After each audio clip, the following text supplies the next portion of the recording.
83 days to election 2020 in December. Good afternoon and welcome to the Midday News.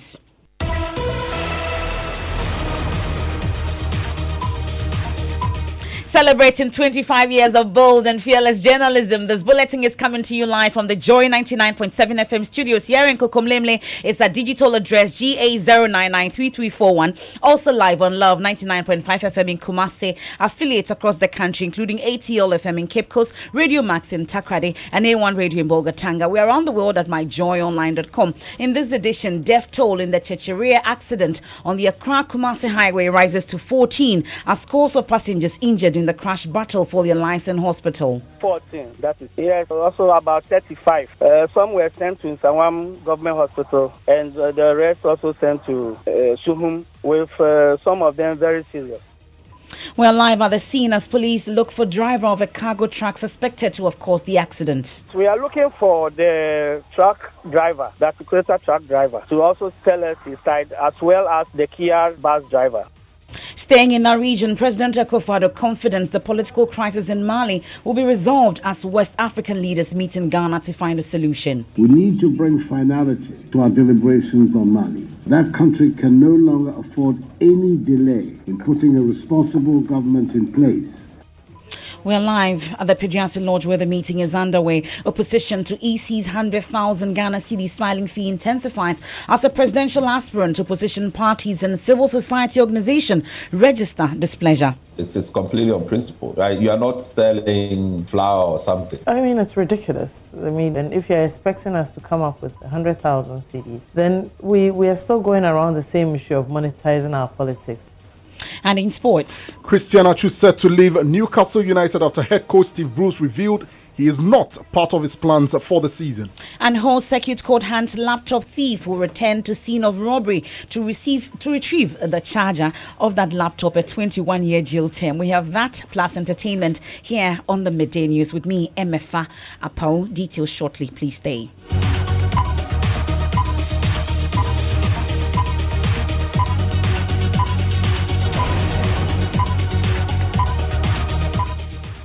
Thanks for your company. Now, the death toll in the Checheria accident on the Accra-Kumasi highway involving a cargo truck and 2 passenger buses has risen to 14. Police say scores of passengers are severely injured and have been sent to hospital for treatment. Shortly, we'll take you live to the scene for an update. But first, listen to Ayensiano District Police Commander ASP Francis Kwejo Nate giving details of the accident. The information we received at the scene was that the articulator truck was from Accra heading towards Burkina Faso direction. And upon reaching Checheria, while climbing a gentle hill, it burst its tires. As a result, it veered onto the other lane in which this Kia Grand Bed bus and the STC bus were also coming from. Passenger buses, yes. STC passenger bus and the Kia Grand Bed bus. Okay, all loaded with passengers. They were all loaded with passengers. And it was the Kia bus which was leading. So when he saw this articulator bus veered on this lane, it was also trying to swerve further to its near side road. But unfortunately, the truck hit and ripped up the metal body of the bus from the front back to the rear, causing 12 deaths from the Kia bus. And this STC bus also following, also saw the scene and was also trying to avoid hitting the truck. But unfortunately, the truck hit the bus, the STC bus, also causing the bus to run over a gutter to the uncompleted road, which is under construction, also involving 2 deaths. So it puts the total deaths at 14, is that? 14, that is so. What about those who were injured? Yes, also about 35. Some were sent to Nsawam Government Hospital, and the rest also sent to Suhum, with some of them very serious. That's the Ayensiano District Police Commander, ASP Francis Kwejo Nate, interacting with Joy News editor Fred Smith. Let's take you live now to the scene and speak to Joy News' Bismarck Kweku Asante. Now, Bismarck, we understand from the police that a number of persons were seriously injured. He puts the number about 35, and they've been sent to hospitals around the area. Do we know what their conditions are? Well, so Emefa, 22 persons were sent to the Zoom government hospital. 2 of them were kids under 5 years. 19 of them suffered various degrees of injuries and are being treated.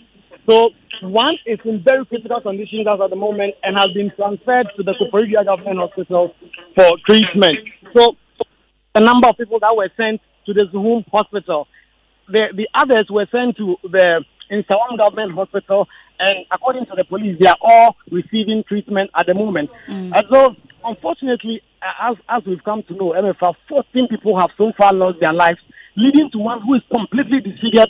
The police cannot even know the identity of the person. So that is the situation in terms of the injured persons at the Zoom Government Hospital and the rest of the other injured people at the Nsawam Government Hospital. Now, you've been interacting with the police about their investigation so far. We know they were looking for a cargo truck driver whom they believe could have been the cause of the accident. What do we know about this particular issue? So, at the moment, the cargo driver has been found and is at the police station currently. His mate, who has suffered some injuries to his eye, has also been taken to the hospital for treatment. So that driver has been found. There's another driver who has not been found, for whom we've not had any information yet, which is the driver of the Kia, of the other Kia bus. We've not found him. We've not gotten any information about him yet. The police does not know if he is part of those who have been sent to the hospital. I'm sure investigations will go on with time, and those people will be found. But the driver of the Kia trailer, as I'm speaking from the venue right now, has been apprehended and has been sent to the Zoo police station and is being questioned. His mate has suffered some injuries to the eye and is being treated at the hospital. Okay. So you can listen to the police now. We'll get to hear that, but Kweku, briefly, considering the impact of this crash and how busy the Accra-Kumasi stretch is, what's the situation at the scene to ensure safety of other motorists? Well, so fortunately, the accident did not cause any damage to the road because the vehicle, that is a trailer, veered off the road and went into the bush. And so there was not so much damage to the road. Early on, there was a lot of traffic because the vehicles had blocked the road, leading the police to divert the traffic to the other side of the road, which is still under construction. So that has to be done. But as of now, the road has been cleared and there is free flow of traffic on it as we speak. There is the tipper truck, the owners have actually been around and they are trying to move out the goods from the vehicle before they can tow that vehicle to the police station. But so far, the road is clear and traffic has resumed normally.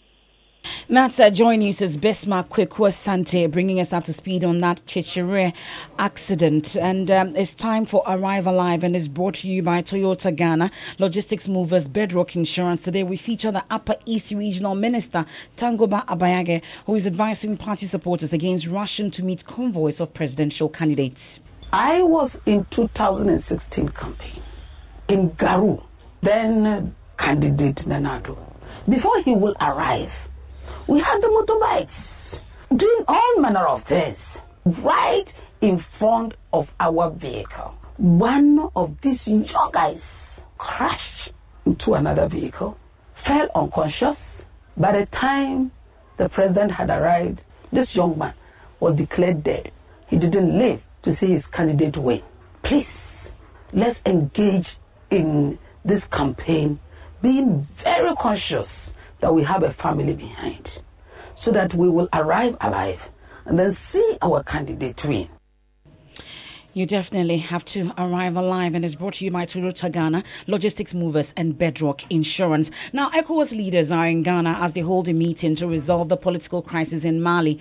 On the 18th of August, elements of the Malian armed forces staged a mutiny, detaining several government officials, including the president, Ibrahim Boubacar Keita, who resigned and dissolved the government. The meeting today is expected to chart the way forward on that situation.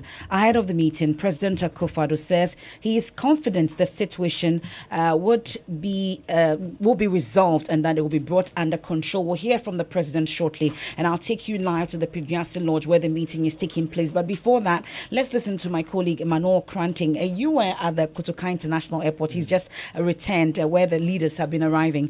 Who are the leaders in town, Manuel? So, MFR, yesterday we had two sets. The two factions from Mali, the one on the mutiny side, Colonel Assimi Goita was here, and then also the AU High Representative for Mali and the Sahel region, His Excellency Pierre Boyoya, also arrived yesterday. Then the Guinean President, Professor Alpha Conde, came. This morning we've gotten the arrival of Burkina Faso's President Christian Kabore, Cote d'Ivoire's Alassane Ouattara, Togo's Fonya Singbe, and Senegal's Macky Sall. And then also we had Nigeria's Vice President Yemi Osibanjo also arriving. Okay, well, that's Manuel Kranti bringing us up to speed on the leaders that have arrived in the country. But my colleague, Presidential Affairs Correspondent Elton Brobe, is at the which the ECOWAS Commission President would also make some comments. Now, what everybody is looking forward to is the presentation by the chairman of the Committee for the Salvation of the People, the military ruler in Mali, Assimi Goita, is also expected to speak. Now, the question on the minds of everybody here, including the 8 African heads of state and then the observers, is whether or not the Mali military ruler will comply with the ECOWAS directive to hand over to a civilian government by the end of today. The deadline that was given to him by the ECOWAS heads of state in their last meeting in Niamey on the 7th of September was for him to hand over to a civilian person by the end of today. The civilian ruler will have 12 months to organize elections to usher the country into another democratic dispensation. According to President Akufo-Addo, that deadline has not been met. So it remains to be seen what action ECOWAS in this consultative meeting will take. But the presentation from Assimi Goita will spell out the way for it. Whether or not ECOWAS will accept it is another matter we're all waiting to hear. Emefa. That's Presidential Affairs Correspondent Elton Brobe. We are following that meeting closely and will bring you details subsequently. Now, there's growing opposition to the EC's decision to set a 100,000 Ghana cedi filing fee for presidential candidates. The Commission has argued that it has been 4 years since it charged 50,000 Ghana cedis and is thus justified to increase it. While the PPP flag bearer Bridget Jogbenuku, the CPP and Dr. Kojo Sante of the CDD say the fee will prevent some individuals from contesting the election. There's more in the following report. Every 4 years, we adjust prices as far as the nomination fees are adjusted every 4 years. So 2012, presidential was almost 10,000. 2015, it came to 50,000. Then 2020 is now 100,000. And those of you who know the value of money in each particular year, it's important to look at the value of 50,000 in 2015. Then compared to 50,000 in 2020. The Electoral Commission justifying its decision to fix a fee of 100,000 Ghana cedis as filing fee for presidential candidates. The governing MPP and the opposition NDC have in times past raised some concerns about the fee fixed by the EC. The MPP's Peter McMenu in September 2016 described the fee of 50,000 Ghana cedis as a lot of money. Another member of the party, Nana Obribwahi, in 2020, however, says he sees nothing wrong with the 100,000 Ghana cedis being charged by the EC. If you can't raise money to file as a presidential candidate, so be it. If you can't raise money to file as a parliamentary candidate, so be it. You get out, and those who are the resources, go ahead. The NDC's Peter Boama Otokuno says the fee is disappointing as it will exclude some people from contesting. His party in 2016, when the MPP opposed the fee, defended the EC. Then Director of Elections, Samuel Ofosu Ampofo, urged the smaller parties to show resourcefulness by raising the amount. But as they remain in opposition, many of the smaller parties have been consistent in their opposition to the filing fee. And once again say the 100,000 Ghana cedis being charged is unfair. You can't just say that because it's 4 years down the line, it has to go up by 100%. There should be a reason why it's going up by 100%. Maybe there's some secretarial things, maybe some logistical things. PPP flag bearer Bridget Jogbenuku wants the EC to review the figure. I mean, it's ridiculous. I mean, and if you're expecting us to come up with 100,000 CDs, then we are still going around the same issue of monetizing our politics. Director of Policy and Advocacy at the CDD, Dr. Kujasante, shares these concerns. It's completely unprincipled. I mean, and that's what people have to understand, that, you need to respect, the reason why you are doing this, right? You are not selling flour or something. The Electoral Commission's mission, we are running a democratic system, a multi-party democratic system. If we monetize the system, if we commercialize that system, we completely defeated, the objective. Director of Policy and Advocacy at the CDD, Dr. Kojepu Mpuni-Asante, ending that report. Now, Pressure Group Alliance for Social Equity and Public Accountability, ASEPA, condemns the police discrimination in the enforcement of the Public Order Act. This follows a rejection of their notification to demonstrate against the Japan Minerals royalty deal. The Executive Secretary of ASEPA, Mensa Thompson, says the group is extremely disappointed, especially when the same EI the police is citing was set aside for a group in the Eastern region to demonstrate against the Achimsa comment shared by the former President Mahama. Barely a week ago, we saw the police escort a group of people in the Eastern region to go out and demonstrate. In their numbers, the police watched on whilst these people flouted the safety protocol, whilst they offer protection to these individuals. And today, we write to request for the same protection, and the police says they can't provide that, and they can't grant that because it's against the EI. I think it's extremely discriminatory. This is extremely unacceptable, if you ask. That's the Executive Secretary of ASEPA, Mensa Thompson. Now, workers in the WA Metro Mass Transit Limited have this morning locked out their manager, Dixon Jewu, over what they describe as overstaying his contract. They also say this attitude towards welfare of the workers has not been the best. Welfare Chairman of the WA Metro Mass Transit, Isahako Samitiru, also accused him of not making any plans to repair broken down buses. Meaning that we don't need the manager again because he's not helping the depot at all with so many issues. But you can see the buses are packed. Some of them are packed because of ties.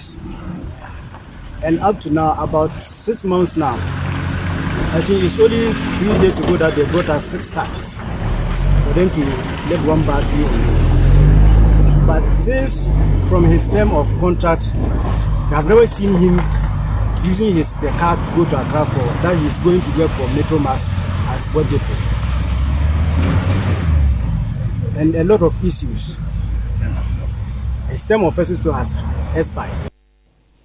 Now, my colleague Rafiq Salam has been following that situation. He joins us on the line. Rafiq, you've been speaking with the manager. What has been his response to these accusations? The manager is saying that what they are saying is untrue regarding the number of fleet of buses that are ground. He is saying that only one bus is supposed to have ties, and that was the ties that they got last week. But regarding his overstaying of the center, he agreed hook, line, and sinker with them, but he's saying that he's waiting for his reliever to come. That they are laying allegations against you. If anybody in what they put here says he don't know our our present situation, or he has not been consulted. We hold mental diversity here. We hold mental, and one station have been commended for always having such diversity. We have diversity and send copies of our diversity to our minister to Accra. So there's nobody in what here. You see, who can say that he is not aware, and there's not even a single bus that is here that maybe nobody knows why the reason why it's there. So what they are doing, are they right or not? To me, I can't say they are not right or they are right. That's Dixon Jewu. He's in charge of the Metro Mass Transit in WA. This is the Midday News here on Joy 99.7 FM. We're also live on Facebook and, of course, on myjoyonline.com as well. But water supply to Dalun and surrounding areas in the northern region is threatened after 2 of the 3 pumps of the water treatment plants were destroyed by flood and waters caused by the Bagri Dam spillage. The remaining pump is only serving at 1/3 of its capacity, which is inadequate for residents in the area. This adds to the list of challenges caused by the Bagri Dam spillage after causing havoc in the northeast and upper east regions. Explaining the situation is the Ghana Water Company's Regional Chief Manager, Amidu Musa. Already when we even do the 45, we have to rush it because the demand currently is around 90,000 cubic per day, and we are doing 45. Now we've dropped down to 15,000, so you can imagine. So when you get water, we advise that store it and use it judiciously, because there are some critical institutions we cannot deny. So we'll have to look at those institutions first before the rest of the public can be served. In fact, we are supposed to shut the pump at 36 feet, and after this afternoon, we have 35.75. We are almost there, but we hope God will listen to our prayers. Now, the Northern Regional Minister Salifu Said fears a shutdown will spell doom for the region. He also spoke to Joy News. If the volumes doesn't start receding and it continues to increase, they will be compelled to shut down completely. And that is where the major threat is. Even currently, the 1/3 capacity they are operating, it means that they can only supply water to the essential area. That is very critical area like the hospitals, the prisons, airport, students who are in school. But these are very, even that ones, they will be compared to Russia. That's the Northern Regional Minister Salifu Said. But still on flat is day 2 of the ongoing basic education certificate examination, where over 500,000 candidates are sitting for their exit exams. But same cannot be said of some students trapped in their homes in West Mamprusi area due to floods. Their communities have been cut off due to days of heavy rains coupled with the spillage of the Bagri Dam. Lives have been lost and properties have also been destroyed in the northeast region. Some candidates who however managed to walk through the flood waters, the exam centers, share the experience with Joy News' Elias Tanko. Our community, first of all, our teachers told us were to come by with a bus. Then, because of the structure of the road with the water, so the bus said it could not pass anymore. So we had to come by with a tractor. And when we were coming with the tractor on the way, it got stuck because the water spoiled the way. We couldn't pass. It got stuck. Then we had to get down and walk and pass. We had to walk through the water and pass.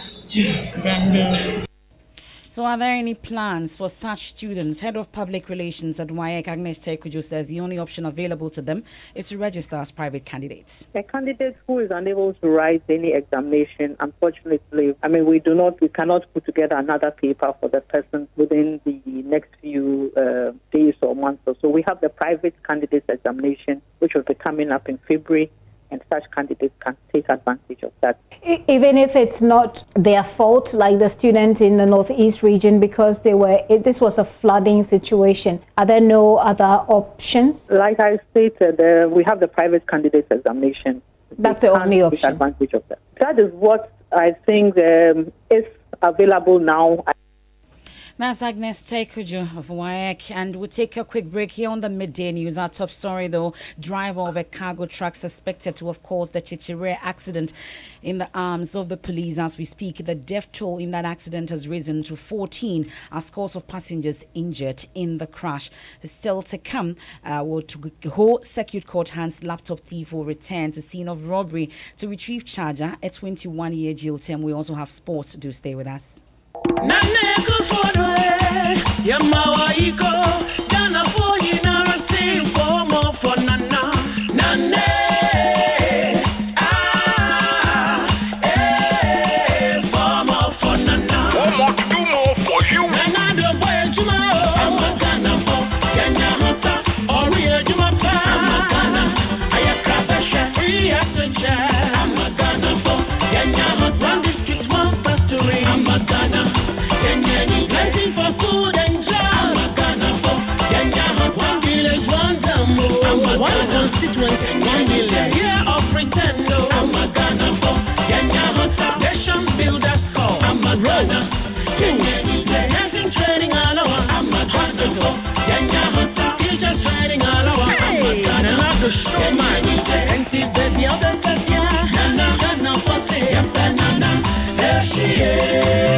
The government should come to our aid and help us because you are the first.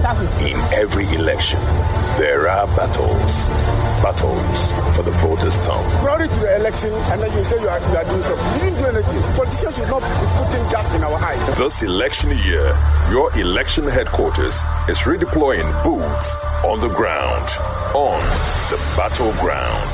The battleground will bring the microphone to you in our carefully selected constituencies, engaging both candidates and the electorate in the struggle for hearts and minds.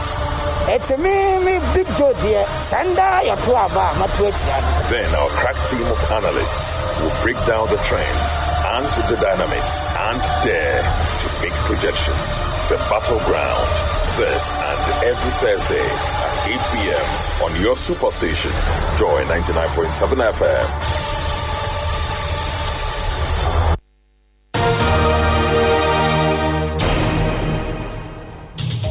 Thanks for staying with us here on the Midday News on Joy 99.7 FM. We have sports now. Hans-Man Sander, your Chelsea won last night.